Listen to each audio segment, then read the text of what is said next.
Welcome to another episode of the Gunnar Fanzine Arsenal Women podcast. It's just me, Freddie Cardy, this week, and Daisy couldn't make it. It's all been a bit short notice, so it's just me jumping in, and that means it'll be a shorter episode. If you missed our chat with Lumi last week about Arsenal's attendances, about the marketing strategy, and her dissertation on how social media has affected the Arsenal women fan base, do go back and have a watch or a listen to that in our latest episode. A really interesting conversation spanning many topics. I know obviously attendance FC is thrown at Arsenal a lot, but this was really a good way of looking at what Arsenal actually can do better, what they have done well, and actually how they capitalise on these attendances now going forward, because they are sort of plateauing a little bit, I sense, in the WSL and in women's football as a whole. Obviously the Lionesses have done very well to maintain such momentum with their big crowds, but at Arsenal we almost talked about the anti-marketing for games in a sense, or doing less on purpose for some games, and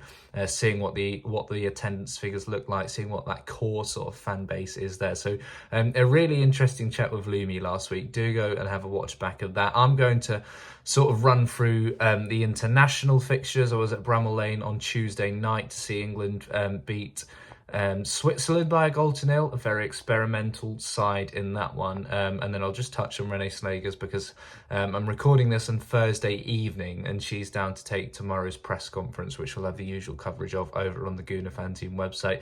All a little bit quiet, as it has been really the whole time on the Arsenal women managerial front, but we knew Renee Slegers was given those extra 5 games, and well, it looks like she's going to be taking charge of at least Sunday's game against Aston Villa, which to many fans, many backers of her, who were maybe not feeling too great about some of the names Arsenal were perhaps linked with, is positive news. So I'll have a little look at that towards the end of the podcast, but we'll start with the Lionesses. Probably a lot of talking points for 2 games that maybe didn't deliver too many. A 0-0 draw with the USA.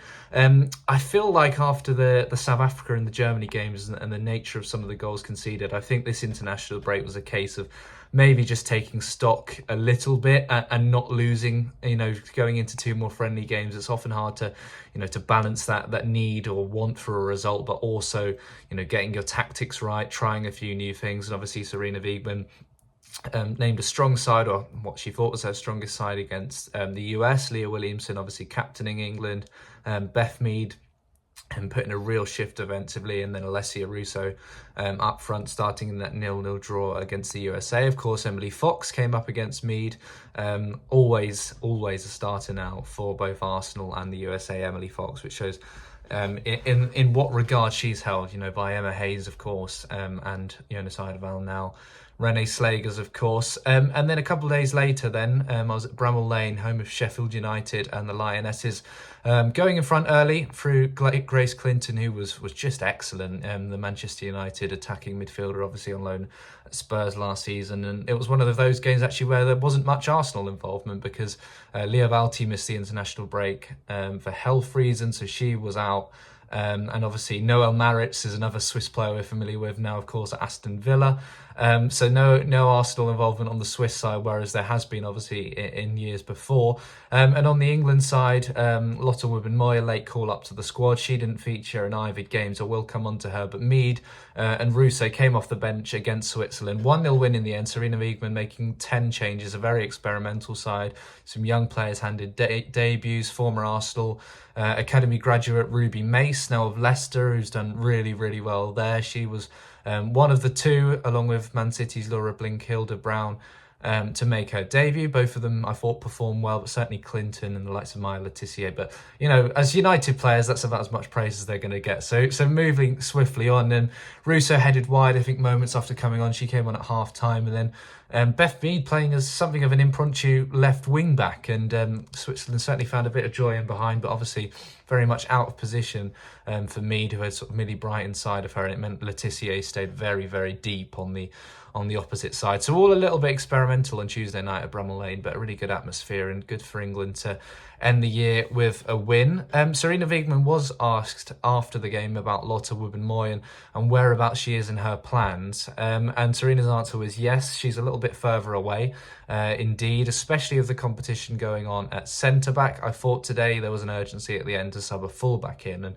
and Jess Carter, who's obviously one of the more versatile defenders, came in. Now, Wubben-Moy wasn't originally included in the squad, so there perhaps wasn't much of an expectation to see her, but obviously the question being posed just in terms of where she is in the plans, because I don't think many England centre-backs certainly in Tuesday's game, I didn't watch Saturday's live, but I don't think many of them really staked a claim in terms of pushing in front of the likes of Leah Williamson and Alex Greenwood, but it did seem that it was a bit of a blunt response by Sarina Wiegman, and maybe after the defensive performance we saw, I know it was 2 clean sheets, but we know defending maybe isn't England's strongest suit at the moment, and for a player like Lotte Wubben-Moy, who's obviously Arsenal's player of the season last season, it was a little bit of a surprising answer to me, but when she's played well for Arsenal, she's maybe not necessarily been recognised by England, so at a time where maybe Steph Catley's keeping her out of the team, it's not also a massive surprise that she's not featuring and not being given an opportunity. And as I say, she was a late call-up replacing Maya Letitia in the squad, and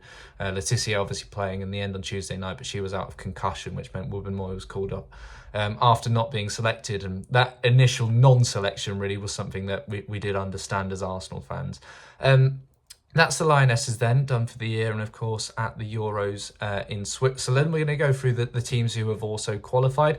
Stina Blackstenius is Sweden, always strong Arsenal involvement for Sweden, but it was just Stina in this international break, but hopefully we'll have her and Managerial and of course Lena Hurtig there next summer in Switzerland. They beat Serbia 2-0 and 6-0, along with Norway, probably two teams who are far too good really to be in the playoff phase, and will hopefully not be there again for their sake, but both of them sealing qualifications to the Euros. And away from the pitch, I mentioned Lena Hurtig, and she has welcomed her second child, and I'm told Arsenal are very excited. She's bringing her in to meet the players and all of the staff at London Colney later this week. May even have been today or tomorrow, but very exciting times for Lena and her family, and congratulations to her, of course.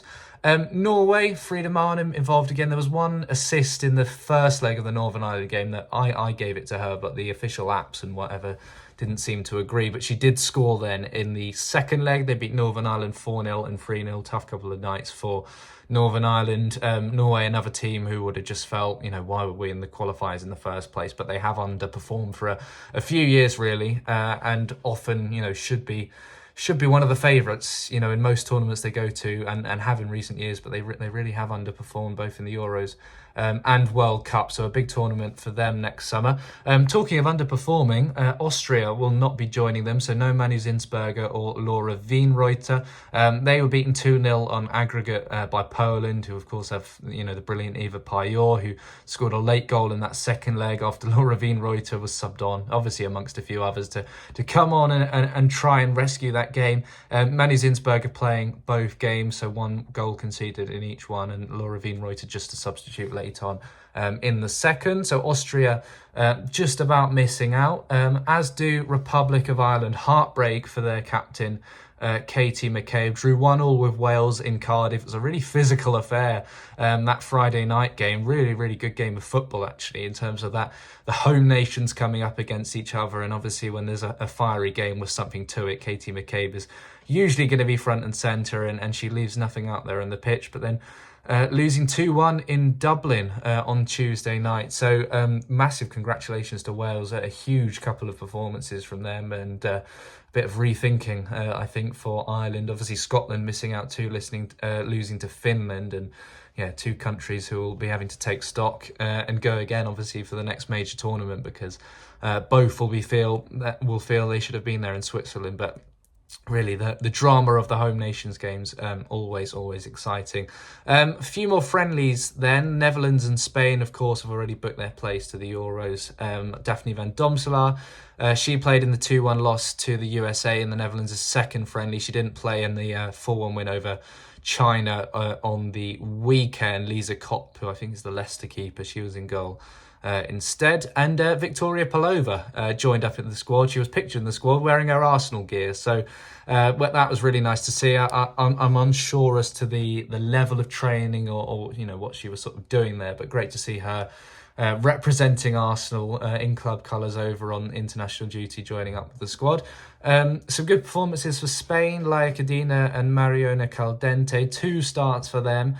61 minutes each in the 5-0 win over South Korea, and then a 4-2 win over France. Good game there. Both games were friendlies, and Mariona scored a penalty. She was subbed in injury time. Laia Cadena played the whole game.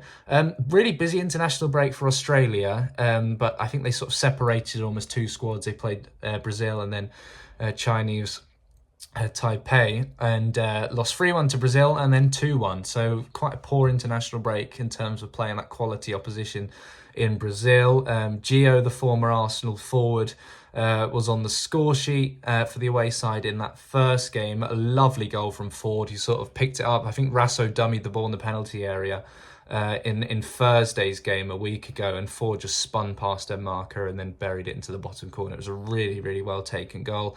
She played 90 minutes alongside Steph Catley and Kyra Cooney-Cross in that first game.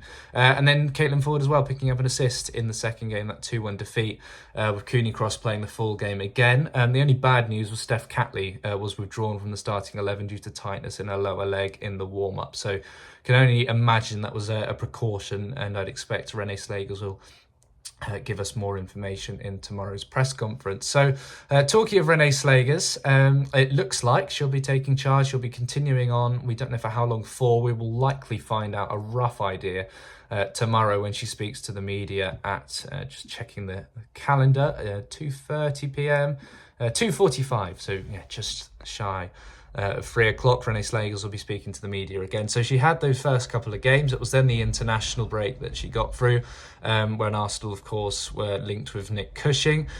She was then given 5 more games in charge and came through them in flying colours, unbeaten. Funnily enough, an interim manager nominated for the WSL's Manager of the Month. So if Arsenal were to replace her, there's every chance she could just pick up that award, on a beach somewhere, enjoying her time off. Or whatever she's doing if she does stay on as Arsenal coach. But still very strange the concept of her no longer being the manager but picking up the Manager of the Month award. Not sure if she will, because Sonia Baum-Pastor, who's of course had the perfect start to as Chelsea manager, she's up for grabs for that award as well, alongside Brighton's Dario Podosic.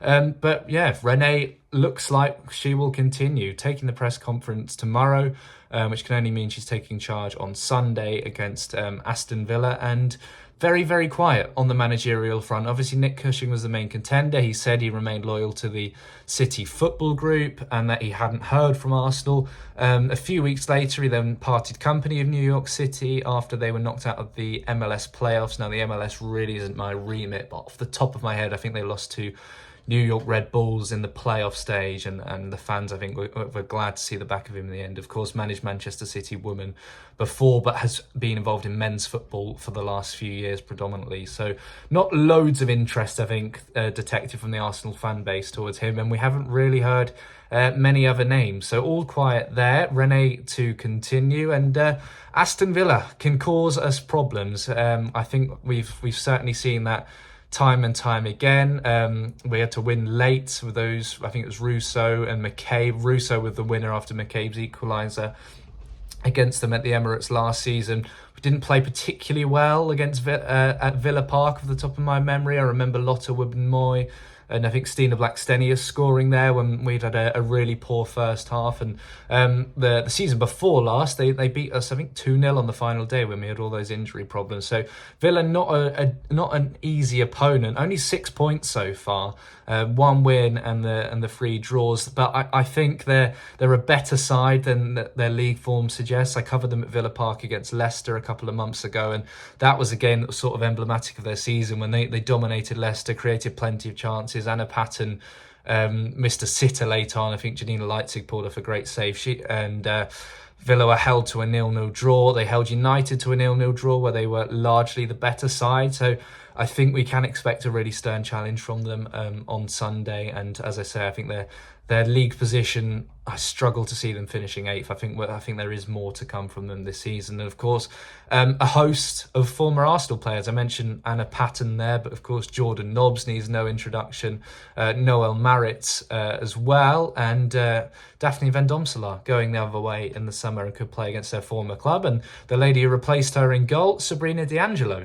So the 4 ex-Arsenal players in Villa's side and the 1 former Villa player, off the top of my head anyway, in Arsenal's team. So plenty of connections, and I'm sure there'll be a warm welcome back for all 4 of them, but particularly Jordan Nobbs is a real Arsenal legend. So we'll have the usual press conference coverage to come tomorrow at 2:45 p.m. before the live blog, player ratings and all of the other coverage on Sunday as Arsenal women take on Aston Villa in the WSL. Annoyingly, it's a 2 o'clock kickoff, so it directly clashes the men's game against Fulham, but I think Leif is at Craven Cottage. We're hoping that the Gunners going to be on sale outside both the Emirates and Craven Cottage at the same time. So whatever game you're going to, enjoy, and if you are heading down to either, make sure to get your Gooner and keep supporting our fanzine, of course. And come on, you Gunners, as well. Big weekend for both sides. Great win for the men last night. And I've got to shout out Alessia Russo predicting 2-0 on Arsenal's Live in N5 pre-match show. And what was the score? 2-0 to the Arsenal. So let's get your predictions in for Sunday, Alessia Russo, if you're going to do so, because time for her to put down her lottery numbers and buy a ticket. But great to see that last night. And Russo, of course, a game that meant a lot to her, Arsenal against Manchester United, but they're decked out in Arsenal colours, predicted an Arsenal win, and that's exactly what she got. So hopefully boding well for the weekend, a big one for both Arsenal men and women, and I'll be back alongside Daisy next week on the podcast.